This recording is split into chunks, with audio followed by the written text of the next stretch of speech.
កងទ័ពថៃផ្ទុះអាវុធខណៈក្រុមអនុពលយោធាបរទេសចុះសង្កេតការណ៍នៅច្រកអូស្មាច់ក្នុងសេចក្តីប្រកាសព័ត៌មានពីក្រសួងការពារជាតិនាថ្ងៃទី29ខែមេសាឆ្នាំ2026នេះ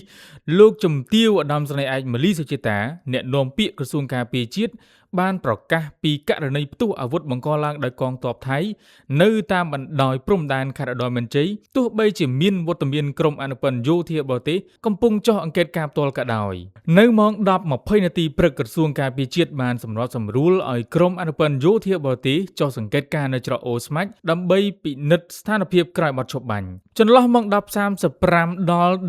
11:09 នាទីព្រឹកកម្លាំងយោធាថៃបានបាញ់អាវុធចំនួន5លើកដោយប្រើប្រាស់កាំភ្លើង M79 និង M16 សរុប9គ្រាប់មកលើទីតាំងដែលកំពុងមានការត្រួតពិនិត្យអ្នកនាំពាក្យក្រសួងការពារជាតិបានបញ្ជាក់ថា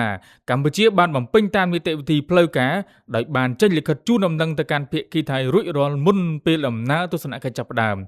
ដូច្នេះសកម្មភាពផ្ទុះអាវុធនេះគឺជាការរំលោភយ៉ាងធ្ងន់ធ្ងរលើស្មារតីនៃបទឈប់បាញ់និងកិច្ចព្រមព្រៀងសន្តិភាពដែលភាគីទាំងពីរបានសម្រេចកាលពីចុងឆ្នាំ2025កន្លងទៅក្រសួងការពារជាតិសោកស្ដាយចំពោះសកម្មភាពនេះដែលផ្ទុយពីធម្មនុញ្ញអាស៊ាននិងច្បាប់អន្តរជាតិទោះជាយ៉ាងណាក៏ដោយកម្ពុជាបានបង្ហាញភាពអត់ធ្មត់ខ្ពស់និងបន្តប្រកាន់ខ្ជាប់នៅការដោះស្រាយវិវាទដោយសន្តិវិធី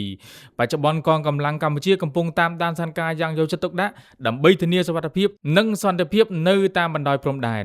ពីខ្ញុំបាទឡាមឡាយពីសារព័ត៌មាន The Khmer Daily